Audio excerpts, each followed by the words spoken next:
Hello ರೀ ಬೀಗ್ರ, ಆರಾಮದಿರಿ? ಹಾಂ ರೀ, ನಾವು ಅದೀವಿ ನೋಡ್ರಿ. ನೀವು ಆರಾಮದಿರಾ? ನಿಮ್ಮ ಮನೇಲಿ ಎಲ್ಲರೂ ಆರಾಮದಾರ? ಹಾಂ ರೀ ಬೀಗ್ರ, ನಮ್ಮ ಮನ್ಯಾಗೂ ಎಲ್ಲರೂ ಆರಾಮದಾರ ನೋಡ್ರಿ. ಅಂದಂಗೆ ನಿನ್ನೆ ನನ್ನ ಮಗ ನಿಮ್ಮನ್ನು ಹೊಗಳೋದಿರಿ. ನನ್ನ ಮಗನ ಅಷ್ಟು ಚಂದ ನೋಡ್ಕೊಂಡ್ಬಿಟ್ಟಿರಂತಲ್ರಿ. ಮನೆಗೆ ಬಂದಾಗ ಊಟ ಗೀಟ ಎಲ್ಲ ಮಸ್ತಾಗಿತ್ತು, ಎಲ್ಲರೂ ಚಲೋನಂತಂಗೆ ಮಾತಾಡ್ಸಿದ್ರು ಅಂತ ನನ್ನ ಮಗ ಹೊಗಳೋದ್ರಿ. ಓ ಹೌದನ್ರಿ, ಹಾಂ ಚಲೋ ಆತು ಬಿಡ್ರಿ. ಮತ್ತು ಮನೆ ಅಳಿಯ ಮನೆಗೆ ಬಂದಾಗ ಅಷ್ಟು ಮಾಡಲಿಲ್ಲ ಅಂದ್ರೆ ಹೆಂಗೆ ಹೇಳ್ರಿ? ಅದು ನಿಮ್ಮ ದೊಡ್ಡ ಗುಣ ಬಿಡ್ರಿ ಬೀಗ್ರ. ಹಾಂ ಸರಿ ಸರಿ. ಅಂದಂಗೆ ನಾನು ಮದುವೆ ಬಗ್ಗೆ ಮಾತಾಡ್ಬೇಕಂತಾನೆ ಫೋನ್ ಹಚ್ಚಿದ್ದೆ. ಹಾಂ ಹೇಳ್ರಿ ಬೀಗ್ರ, ಹೇಳ್ರಿ. ನೀವು ಮದುವೆ ಬಗ್ಗೆ ಏನು ನನ್ನ ಮಗ ಅಂದರಿ, ಏನು ಮುಂದಿನ ವಾರದಾಗ ಮದುವೆ ಇಟ್ಕೋತೀನಿ ಅಂತ ಅಂದಾರ ಬಿ. ಅತ್ತೆಯಾರ ಇಲ್ಲ ಮಾವರು ಫೋನ್ ಹಚ್ಚಿ ಹೇಳ್ತಾರೆ ನೋಡಿ ನಿನ್ನ ಮುಂದೆ ಅಂತ ಅಂದಿದ್ದ. ನಾನು ಅದಕ್ಕೆ ಕಾಯ್ಕೊಂತ ಕುಂತಿದ್ದೆ ನೋಡ್ರಿ. ನೀವು ಫೋನ್ ಬಂತು ಚಲೋ ಆತ. ಹೇಳ್ರಿ, ಯಾವಾಗ ಇಟ್ಕೊಂಡಿರಿ ಈಗ ಮದುವೆನ? ಇವಾಗ ನಾವು ಮುಂದಿನ ವಾರದಾಗ ಮಂಗಳವಾರ ಬುಧವಾರ ದಿನ ಚೆನ್ನಾಗೈತಂತ್ರಿ. ಅದಕ್ಕೆ ಅಷ್ಟರಲ್ಲಿನ ಮದುವೆ ಮಾಡಿ ಮುಗಿಸ್ಬಿಡೋಣ ಅಂತ ಅನ್ಕೊಂಡೈತ್ರಿ. ಅಂದಂಗೆ ನೀವೆಷ್ಟು ಜನ ಬರ್ತೀರಿ ಆ ಕಡೆಯಿಂದ? ನಾವು ಮನೆಯಿಂದ ನಮ್ಮ ಮನೆಯವರು ಅಷ್ಟು ಬರ್ಬೋದ್ರಿ. ನಾನು ಏನನ್ನೋದು ನಮ್ಮ ಮನ್ಯಾಗ ನಮ್ಮ ತಂಗಿ ಒಬ್ಬಕ್ಕೆ ಬರ್ತಾಳ್ರಿ. ಅದಕ್ಕೋಸ್ಕರ ನೀವು ನಂಗೆ ಇವತ್ತೊಂದಿನ ಟೈಮ್ ಕೊಟ್ಬಿಟ್ರೆ ಸಂಜೆನಷ್ಟಿಗೆ ಎಷ್ಟು ಜನ ಅಂತ ಎಣಿಸಿ ಹೇಳ್ಬಿಡ್ತೀನಂತೆ. ಏನೋ ನೀವ ಗಾಡಿ ಕೊಟ್ಟು ಕಳಿಸ್ತೀನಿ ಅಂತ ಅಂದಿರಂತಲ್ಲ, ಹಾಗಾಗಿ ಈಗ ನನ್ನ ತಂಗಿ ಮಗಳು ಒಬ್ಬಕ್ಕೆ ಅದಾಳ್ರಿ. ಅದಕ್ಕೆ ಅವರು ಬರ್ತೀನಂತ ಅಂದಾರ. ಅದಕ್ಕೋಸ್ಕರ ಯಾರು ಎಷ್ಟು ಆಗುತ್ತಂತ ಅನ್ನೋದು ಸಂಜೆನಷ್ಟಿಗೆ ಹೇಳ್ಬಿಡ್ತೀನಿ ರೀ. ನಡಿತೈತಲ್ರಿ? ಒಂದು ಗಾಡಿನೂ ಮಾಡಿಸ್ಕೊಂಡು ಬರೋಕ್ಕಾಗಲ್ಲ ಇವ್ರ ಕೈಯಲ್ಲಿ. ಯಪ್ಪ, ಅಲ್ಲ ಗಾಡಿ ನಾವೇ ಮಾಡ್ಸಂದೇನ್ರಿ? ನೀವು ಅಲ್ಲಿ ಏನು ಗಾಡಿ ಏನೂ ಇಲ್ಲನ್ರಿ ನಿಮ್ಮ ಊರಲ್ಲಿ? ಅದು ಹಂಗಲ್ರಿ ಬೀಗ್ರ. ಈಗ ಏನೋ ನೀವ ಗಾಡಿ ಮಾಡಿಸ್ತೀನಿ ಅಂತಂದ್ರೆ ಅಂತಲ್ಲ, ಅದಕ್ಕೆ ನೀವ ಮಾಡಿಸ್ಬಿಡ್ರಿ ಬೀಗ್ರ, ನಡಿತೈತಿ. ನಮ್ಗೆ ಎಂಥ ಗಾಡಿ ಆದರೂ ನಡಿತೈತ್ರಿ. ಯಾಕಂದ್ರೆ ನಿಮ್ಮ ಇಲೆವೆಲ್ಗೆ ತಕ್ಕಂಗೆ ಗಾಡಿ ತರಕ ನಮ್ಗೆ ಆಗ್ಬೇಕಲ್ರಿ. ಅದಕ್ಕೋಸ್ಕರ ನೀವ ಕಳಿಸ್ಬಿಡ್ರಿ ಬೀಗ್ರ, ನಡಿತೈತಿ ತಗೋರಿ, ಏನಾಗಂಗಿಲ್ಲ. ನಾವು ಅದ್ರಾಗ ಅಡ್ಜಸ್ಟ್ ಮಾಡ್ಕೊಂಡು ಬರ್ತೀವಂತ ತಗೋರಿ. ಸರಿ ತಗೋರಿ. ಅಂದಂಗೆ ಒಂದು ಮಾತು ಹೇಳ್ಬೇಕಾಗಿತ್ತು ರೀ ನಿಮಗೆ. ಏನು ಹೇಳ್ರಿ ಬೀಗ್ರ? ಅದು ಇವಾಗ ನಮ್ಮ ಕಡೆ ಎಲ್ಲರ ಮಂದಿ ಎಲ್ಲ ಬರ್ತಾರೆ, ನಮ್ಮ ರಿಲೇಷನ್ ಅವರೆಲ್ಲ ಬರ್ತಾರೆ ರೀ. ನಮ್ಮ ಕಡೆ ಎಲ್ಲ ಬಂಗಾರ, ರೇಷ್ಮೆ ಸೀರೆ ಇಂಥವೆಲ್ಲ ಉಟ್ಕೊಂಡ್ಬರ್ತಾರೆ ಎಲ್ಲರೂ. ನಿಮ್ಮ ಹತ್ರ ರೇಷ್ಮೆ ಸೀರೆ ಅದಾವೋ ಇಲ್ಲ ನಮ್ಗೆ ಗೊತ್ತಿಲ್ಲ. ಕೊನೆ ಪಕ್ಷ ಒಂದು ಸ್ವಲ್ಪ ಚೆನ್ನಾಗಿರೋ ಸೀರೆನಾರ ಹಾಕೊಂಬರ್ರಿ ನೀವು. ಆಮೇಲೆ ನಿಮ್ಮ ಸೊಸೆಯರನ್ನ ಹಂಗೆ ಇಟ್ಕೊಂಡೀನಿ ಹಿಂಗೆ ಇಟ್ಕೊಂಡೀನಿ ಅಂತೀರಿ. ಅವ್ರು ಕೊಳ್ಳಾಗ ನೋಡಿದ್ರೆ ಒಂದು ಗುಂಜು ಬಂಗಾರ ಇಲ್ಲಾಗಿತ್ತಲ್ರಿಪ್ಪ ಅವತ್ತು. ಅದು ಬೀಗ್ರ, ಅವರಿಗೆ ಮಂಗಳಸೂತ್ರ ಮಾಡಿಸ್ಕೊಟ್ಟೈತ್ರಿ. ಅವರು ಅದ ಕರಿಮಣ್ಯಾಗ ಇರ್ತೀನಿ ಅಂತ ಅಂತಾರೆ. ಏನು ಮಾಡತ್ರಿ, ಅವಕ್ಕೆ ಮುಂಚೆಯಿಂದನೂ ಬಂಗಾರ ಬೆಳ್ಳಿ ಅಷ್ಟು ಇಷ್ಟ ಇಲ್ರಿ. ಅದಕ್ಕೋಸ್ಕರ ಅವರು ಹಾಕೊಂಡಿಲ್ರಿ ಅಷ್ಟೆ. ನೀವೇನು ತಲೆ ಕೆಡಿಸ್ಕೊಬೇಡ್ರಿ ಬೀಗ್ರ. ಈ ಸಲ ಅವರು ಚಲೋ ಚಲೋ ಸೀರೆ ಉಟ್ಕೊಂಡು ಬರ್ತಾರೆ ತಗೋರಿ, ನೀವೇನು ತಲೆ ಕೆಡಿಸ್ಕೊಬೇಡ್ರಿ. ಅಲ್ಲ ನಿಮ್ಮ ಹತ್ರ ಚಲೋ ಸೀರೆನಾರ ಅದಾವ ಏನತ್ತವ ಅದನ್ನು ನಾವ ಕೊಟ್ಟು ಕಳ್ಸಂದೆ? ಅಯ್ಯೋ ಬೀಗ್ರ, ಈಗ ಬರೋ ಮುಂದೆ ನಾವು ಹೆಂಗೆ ಚಲೋ ಸೀರೆನ ಉಟ್ಕೊಂಡ್ಬರ್ತೀವಿ ಅಂತವ್ರಿ. ಈಗ ಹೆಂಗೋ ಮತ್ತೆ ಮದುವೆ ಮುಗಿಸಿ ವಾಪಸ್ ಬರೋ ಮುಂದೆ ನೀವೇ ನಮ್ಗೆ ಬರೀ ಕೈಯಾಗ ಕಟ್ ಕಳ್ಸೋಕ್ಕಾಗತ್ತನ್ರಿ? ಅವಾಗೂ ಮತ್ತೆ ನೀವು ನಮ್ಗೆ ಸೀರೆ ಕೊಡಾಕಬೇಕಲ್ರಿ. ಏನು ನೀವು ಕೊಡ್ಬೇಕಂತದಿರಿ, ನಾವು ಮದುವೆ ಮುಗಿಸ್ಕೊಂಡು ವಾಪಸ್ ಬರೋ ಮುಂದೆ ಕೊಡಂದ್ರೆ ಅಂತವ್ರಿ, ನಡಿತೈತಿ. ಈಗೇನು ಕಳ್ಸೋದೇನು ಬ್ಯಾಡ್ರಿ, ನನ್ನ ಹತ್ರ ಐತ್ರಿ. ನನ್ನ ಮಗ ಮೊನ್ನೆ 40,000 ರೂಪಾಯಿದ ಸೀರೆ ತಂದಾನ್ರಿ ನಮ್ಮ ಮನ್ಯಾಗ ಅಷ್ಟ್ರಿಗೂ. ಮತ್ತೆ ಅದನ್ನ ಉಟ್ಕೊಂಡ್ಬರ್ತೀವಂತವ್ರಿ, ನೀವೇನು ತಲೆ ಕೆಡಿಸ್ಕೊಬೇಡ್ರಿ. ಬೇಕಾದ್ರೆ ನೀವು ವಾಪಸ್ ಬರೋ ಮುಂದೆ ಕೈಯಾಗ ಹೆಂಗೋ ಕೊಡ್ತೀರಲ್ಲ, ಅವಾಗ ಒಂದು ಸ್ವಲ್ಪ ಚಲೋ ಸೀರೆ ಕೊಟ್ಬಿಡ್ರಿ. ನಮ್ಮ ಕಡೆ ಎಲ್ಲರೂ ಎಲ್ರಿಗೂ ತೋರಿಸ್ತೈತ್ರಿ, ಇಂಥ ಸೀರೆ ಕೊಟ್ಟಾರ ನೋಡಿ ಕೈಯಾಗ ಅಂತಂದ್ರೆ ನಮ್ಮ ಕಡೆ ಎಲ್ಲರೂ ಗಾಬರಿ ಹಾಕಿ ನಿಮ್ಮ ಇಲ್ಲವೆಲ್ಲ ಅವಾಗ ಎಲ್ಲೋ ಹೋಗ್ಬಿಡ್ತೈತ್ರಿ. ಸರಿ ತಗೋರಿ. ಅಂದಂಗೆ ನೀವು ನಮಗೆ ಬಟ್ಟೆ ತರಾಕೊಂತೀರಲ್ಲ ರೀ? ಇವಾಗ ನಾವು ನಿಮ್ಮೆಲ್ರಿಗೂ ಬಟ್ಟೆ ಮಾಡ್ತೀವಿ, ಮತ್ತು ನೀವು ನಮ್ಮ ಮನೆಯವರಿಗೆಲ್ಲ ಬಟ್ಟೆ ತರ್ತಿರಲ್ಲ ರೀ. ನಮ್ಮ ಕಡೆ ಎಲ್ಲರೂ ಒಂದು 10 ಜನ ಅಂಕರಿ. 10 ಜನಕ್ಕೆ ನೀವು ಒಂದು ಸ್ವಲ್ಪ ಚಲೋ ಬಟ್ಟೆ ತೊಗೊಂಬ್ರಿ. 10 ಜನಕ್ಕೆ ಆಗಲಿಲ್ಲ ಅಂದ್ರೂ ನನಗೆ, ನಮ್ಮ ಮನೆಯವರಿಗೆ, ಆಮೇಲೆ ನನ್ನ ಮಗಳಿಗೆ, ನನ್ನ ಮಗಗೆ, ಇವ್ರಿಗಾರ ತೊಗೊಂಬರ್ರಿ ಬಟ್ಟೆನ. ಏನ್ರಿ ಬೀಗ್ರ ನೀವು ನಕಲಿ ಮಾಡ್ತೀರಲ್ಲ? ಅಲ್ಲ ನಿಮ್ಮ ಇಲೆವೆಲಿಗೆ ತಕ್ಕಂಗೆ ಬಟ್ಟೆ ನಮ್ಮ ಕೈಯಾಗ ತರಕಾಕೈತನ್ರಿ ಬೀಗ್ರ? ಆಗಲ್ರಿ. ಈಗ ಹೆಂಗೋ ನನ್ನ ಮಗ ಮೊನ್ನೆ ನಿಮ್ಮ ಮಗಳಿಗೆ 2 ಸೀರೆ ಕೊಡ್ಸಾನ್ರಿ. ಅವು 50,000 ರೂಪಾಯಿ ಅಂತ 2 ಸೀರೆ ಕೊಡ್ಸಾನ್ರಿ. ಸಾಕಾಗಲ್ಲನ್ರಿ. ಈಗ ಮತ್ತೆ ನಮಗೂ ಖರ್ಚು ಭಾಳ ಅದಾವ್ರಿ. ಈಗ ನಾಳೆ ಮನೆಗೆ ಸೊಸಿ ಬಂದಮೇಲೆ ಮನೆ ಸೊಸಿನೆಲ್ಲ ಚಂದನತಂಗೆ ನೋಡ್ಕೋಬೇಕು. ಇಲ್ಲೂ ಹೋಗೋರು ಬರೋರು ಅವೆಲ್ಲ ಖರ್ಚಿರ್ತಾವ್ರಿ. ಇದ್ರ ಮಧ್ಯೆ ನಿಮ್ಮ ಇಲೆವೆಲಿಗೆ ಹೆಂಗೆ ತರಕಾಕೈತೆ ಹೇಳ್ರಿ ಬಟ್ಟೆನ? ಬೇಕಾರೆ ನೀವು ಇಲ್ಲಿಗೆ ಮದುವೆ ಎಲ್ಲ ಮುಗಿದ್ಮೇಲೆ 1 ತಿಂಗಳು 20 ಆದಮೇಲೆ ಮಗಳು ನೋಡಾಕ ಮಾತಾಡ್ಸಕ್ಕಂತ ಬರ್ತೀರಲ್ಲ, ಅವಾಗ ಬೇಕಾದ್ರೆ ತರ್ತೀವಂತ ತಗೋರಿ. ಅಯ್ಯೋ ಬೇಡ ಬೇಡ, ನೀವು ಬಟ್ಟೆ ತರೋದು ಬೇಡ, ನಿಮ್ಮ ಬಟ್ಟೆನ ನಾವು ಉಟ್ಕೊಳ್ಳೋದು ಬೇಡ. ನಾನು ಹಂಗೆ ಮಾತಿಗೆ ಕೇಳಿದೆ ಅಷ್ಟ, ಏನಂತೀರಿ ಅಂತಂದು. ಪರವಾಗಿಲ್ಲ, ಬೇಡ ಬೇಡ. ನಮ್ಮ ಬಟ್ಟೆ ರಾಶಿ ನಮ್ಮ ಗಾಡ್ರೇಜ್ನಾಗ ಕಬೋರ್ಡ್ನಾಗೆಲ್ಲ ಕೊಳೆ ಹಾಕೊಂತಾವ್ರಿ. ನಿಮ್ಮ ಬಟ್ಟೆ ತೊಗೊಂಡು ನಾವೇನು ಮಾಡೋಣ?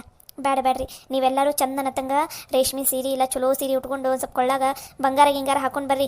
ಏನೂ ಇಲ್ದ ಬಿಚ್ಚೋಲೆ ಗೌರಮ್ಮನ ಥರ ಬಂದು ನಮ್ಮ ಮರ್ಯಾದೆ ತೆಗಿಬೇಡ್ರಿ ಇಲ್ಲಿ. ಏನು ಮಾಡೋದ್ರಿ ಬೀಗ್ರ, ನಿಮ್ಮಷ್ಟು ಬಂಗಾರ ಏನಿಲ್ಲ ನಮ್ಮ ಹತ್ರ ಏನು ಇರ್ತೈತಿ ಅಷ್ಟು ಹಾಕೊಂಬರ್ತೈತಿ ತಗೋರಿ. ಮತ್ತೆ ಏನು ಮಾಡೋದು, ನಮಗೇನು ಯಾರು ಕೊಡ್ಸೋರದಾರ ಮಾಡೋರದಾರ? ಏನು ಹೇಳ್ರಿ ನೀವು? ಈಕಿ ಬಿಟ್ರೆ ನನಗೆ ಒಂದು 4 ತೊಲಿ ಬಂಗಾರ ಕೊಡ್ಸೋಣ ಹಂಗದಾಳ. ಯಪ್ಪ. ಸರಿ ತಗೋರಿ ಬೀಗ್ರ, ನಿಮ್ಮ ಹತ್ರ ಎಷ್ಟು ಇರ್ತೈತಿ ಅಷ್ಟನ್ನಾರ ಹಾಕೊಂಬರ್ರಿ. ಸರಿ, ನಾನಿಲ್ಲಿ ಇಡ್ಲಾರಿ ಫೋನ್. ಹೇಳಿ ನೋಡ್ರಿ, ಗಾಡಿನ ನೀವು ಎಷ್ಟು ಜನ ಏನು ಅನ್ನೋದು ನಂಗೆ ಸಂಜೆನಷ್ಟಿಗೆ ಫೋನ್ ಮಾಡಿ ಹೇಳ್ರಿ. ಗಾಡಿ ವ್ಯವಸ್ಥೆ ಮಾಡಿ ಕೊಟ್ಟು ಕಳಿಸ್ತೈತಿ. ಅದ್ರಾಗ ಬಂದು ಮದುವೆ ಮುಗಿಸ್ಕೊಂಡು ಹೋಗಂತ್ರಂತ. ಸರಿನಾ? ಸರಿ ಆಯ್ತು ರೀ ಬೀಗ್ರ. ಸರಿ ರೀ, ಇನ್ನು ಫೋನ್ ಇಡ್ಲಾ? ಅಂದಂಗೆ ಬೀಗ್ರ ಒಂದು ಮಾತು ಕೇಳಬೇಕಾಗಿತ್ತು ರೀ ನಿಮ್ಗೆ. ಏನು ಹೇಳ್ರಿ? ಅಲ್ಲ, ಮಗಳ ಮದುವೆನೇನ ಸಿಂಪಲ್ಲಾಗಿ ಮಾಡಾಕುಂತೀವಿ ಗುಡಿಯಾಗ, ಹಂಗಂತ ನೀವೇನು ಬಾಂಡೆ ಸಾಮಾನೇನು ಕೊಡೋದು ಬಿಡಾಕುಂತಿಲ್ಲಲ್ರಿ. ಯಾಕಂದ್ರೆ ಈಗ ಮದುವೆ ಮುಗಿಸ್ಕೊಂಡು ನಮ್ಮ ಮನೆಗೆ ಬಂದುಬಿಡ್ತೀವಲ್ರಿ. ಬಂದ ತಕ್ಷಣ ನಮ್ಮ ಊರನವ್ರ ಮಂದಿ ಎಲ್ಲ ಕೇಳ್ತಾರ್ರಿ, ಅಯ್ಯೋ ಅಷ್ಟು ಶ್ರೀಮಂತರದಾರ, ಬಾಂಡೆ ಸಾಮಾನು ಕೊಡಿಸಿಲ್ಲ ನಿಮ್ಗೆ, ಹಂಗೆ ಹಿಂಗಂತ ಮಾತಾಡ್ತಾರ್ರಿ. ಇದರಿಂದ ನಮ್ಮ ಮರ್ಯಾದೆ ಏನು ಹೋಗಂಗಿಲ್ಲಪ್ಪ, ಹೋದ್ರೆ ನಿಮ್ದ ಮರ್ಯಾದೆ ನೋಡ್ರಿ ಹೋಗೋದು. ಅದಕ್ಕೆ ನೀವು ಬಾಂಡೆ ಸಾಮಾನೆಲ್ಲ ಕೊಡ್ಸಾಕೊಂತೀರಲ್ಲ ರೀ. ಯಾವಾಗ ಈಗ ಮದುವೆ ಮುಗಿಸ್ಕೊಂಡು ಬಂದಿದ್ದ ದಿನಾನ ಕೊಡ್ತೀರಾ ಅಥವಾ 2 ದಿನ ಬಿಟ್ಟು ಬಂದು ಕೊಟ್ಟೋಕ್ಕಿರ ಬಾಂಡೆ ಸಾಮಾನನ್ನು? ಲಕ್ಷ್ಮಕ್ಕರ, ನೀವು ಅದ್ರ ಬಗ್ಗೆ ಏನು ಚಿಂತೆ ಮಾಡಬೇಡ್ರಿ. ನಮ್ಮ ಮಗಳಿಗೆ ಏನು ಬೇಕು ಏನು ಬೇಡ ಅನ್ನೋದು ನಮಗೆ ಚಂದನ ತಂಗೆ ಗೊತ್ತೈತಿ. ಹಂಗೆ ಯಾವಾಗ ಕೊಡಬೇಕು ಏನು ಅನ್ನೋದು ಗೊತ್ತೈತ್ರಿ. ನೀವೇನು ತಲೆ ಕೆಡಿಸ್ಕೊಬೇಡ್ರಿ. ಇಡ್ಲಾ ರೀ ನಾನು? ಅಲ್ಲ, ಏನೇನು ಕೊಡ್ಸಕುಂತಿದ್ದೆ ಅಂತ ಹೇಳಿದ್ರೆ ನಮಗೂ ಚಲೋ ಆಕಿತ್ರಿ. ಅಕಸ್ಮಾತ್ ಮತ್ತೆ ಏನು ಬೇಕು ಏನಿಲ್ಲ ಇಲ್ಲಿ ಅಂತ ನಿಮಗೂ ಹೇಳ್ತಿದ್ದೆ ನಾನು. ಬೀಗ್ರ, ನನ್ನ ಮಗಳಿಗೆ ಏನು ಬೇಕು ಏನು ಬೇಡ ಅನ್ನೋದು ನಮಗೆ ಗೊತ್ತೈತಿ. ಅದನ್ನ ನೋಡಿ ನಾವು ಕೊಡಿಸ್ತೀವಂತ. ನೀವೇನು ತಲೆ ಕೆಡಿಸ್ಕೊಬೇಡ್ರಿ. ಸರಿ ಆಯ್ತು ರೀ ಬೀಗ್ರ, ಇಡ್ತೀನಿ ತಗೋರಿ ಫೋನ್. ಸರಿ ರೀ. ಯಪ್ಪ, ಏನು ಆಸೆ ಬುರುಕಿದಾಳಪ್ಪ ಯಪ್ಪ ಈಕಿನಾರ. ನನ್ನ ಮಗಳನ್ನು ಮಾತ್ರ ಯಾವುದೇ ಕಾರಣಕ್ಕೂ ಈಕಿ ಮನ್ಯಾಗ ಮಾತ್ರ ಬಿಡಬಾರ್ದು.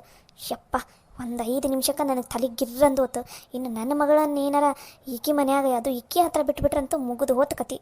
ದೇವ್ರೇ, ಬರೀ ದುಡ್ಡು ಬಂಗಾರ ಆಸೆ ಪಡ್ತಾಳೆ. ಹೆಂಗಾರ ಬಾಯಿ ಬಿಟ್ಟು ಕೇಳಾಕ ಮನಸ್ಸು ಬರ್ತೈತನಪ್ಪ.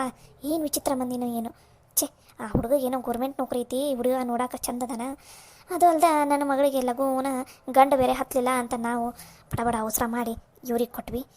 ದೇವ್ರೆ, ಇಲ್ಲ, ಮೊದಲು ನನ್ನ ಮಗಳಿಗೆ ಹೆಂಗಾರ ಮಾಡಿ ಇವ್ರ ಮನೆಯಾಗ ಇರ್ಲಾರ್ದಂಗೆ ನೋಡ್ಕೋಬೇಕು. ಎಷ್ಟು ಸೊಕ್ಕು ಅಲ್ಲ. ಬಾಂಡೆ ಸಾಮಾನು ಏನು ತೊಗೊಳಕುಂತೀವಿ ಏನಿಲ್ಲ ಹೇಳಂತಂದ್ರೆ ನಮ್ಮ ಮಗಳಿಗೆ ಏನು ಬೇಕು ಏನು ಬೇಡ ಅದನ್ನೆಲ್ಲ ನಮ್ಗೆ ಗೊತ್ತೈತ್ರಿ, ಕೊಡಿಸ್ತೀವಿ ಅಂತಂತ.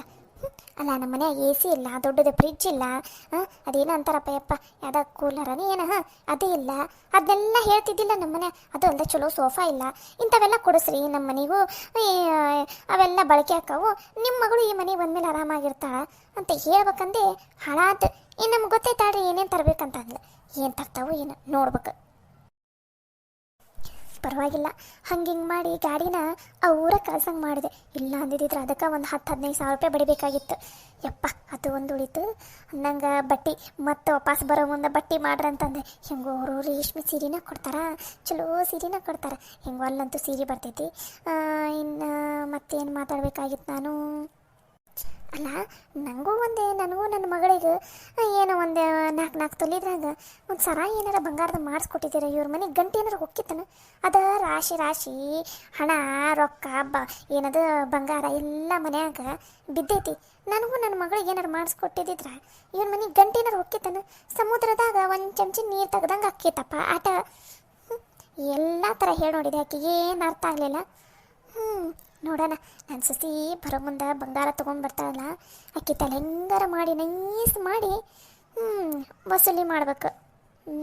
ಬರಲಿ ಮೊದಲು ನನ್ನ ಭಾಗ್ಯದ ಲಕ್ಷ್ಮಿ ನನ್ನ ಮನೆಗೆ ಬರಲಿ. ಬಂದ ಮೇಲೆ ಗೊತ್ತೈತೆ ನಂಗೆ ಏನು ಮಾಡಬೇಕು ಅಂತಂದು. ಮೊದಲು ನಮ್ಮ ಮನೆಯವ್ರು ಎಲ್ರಿಗೂ ಹೇಳಬೇಕು, ಮದುವೆ ಹಿಂಗೆ ಫಿಕ್ಸ್ ಆಗೈತಿ, ರೆಡಿ ಇರ್ರಿ ಅಂತಂದು. ಇಲ್ಲಾಂದ್ರೆ ಅವತ್ತಿನ ದಿನನೇ ಏನಾರು ಕೆಲಸ ಇಟ್ಕೊಂಡ್ಬಿಟ್ಟಿರ್ತಾರೆ. ಅದು ಒಂದು ಎಲ್ಲರಿಗೂ ಚಂದನ ತಂಗ ರೆಡಿ ಆಗ್ಬರ್ರಿ ಅಂತ ಹೇಳಬೇಕು. ಮತ್ತು ಅದು ಹೌದು, ಅವರು ಹೇಳಿರೋದು ಸರಿನಾ. ಅಂಥ ದೊಡ್ಡ ಲೆವೆಲ್ ಮಂದಿ ಸಂಬಂಧ ಮಾಡೀವಿ ಅಂತಂದಮೇಲೆ ನಾವು ಅಷ್ಟರ ಮಟ್ಟಿಗಾಗಲಿಲ್ಲ ಅಂದರೂ ಒಂದು ಹಂತಕ್ಕರ ಚಂದನ ತಂಗ ರೆಡಿಯಾಗಿ ಹೋಗ್ಬೇಕು. ಹೆಂಗೋ ನನ್ನ ಮಗ ತಂದಾನಲ್ಲ ಸೀರೆನ, ಅದ ಸೀರೆ ಉಟ್ಕೊಂಡು ಚಂದನ ತಂಗ ರೆಡಿಯಾಗಿ ಹೋಗ್ತೀನಿ ನಾನು. ಎಲ್ಲರೂ ಒಂದು ತಟ್ಟಿಗೆ ಇತ್ತಾಗ ಹಾಲ್ನಾಗ ಬರ್ತೀರನ? ನಿಮ್ಮ ಜೊತೆ ಮಾತಾಡೋದೈತಿ.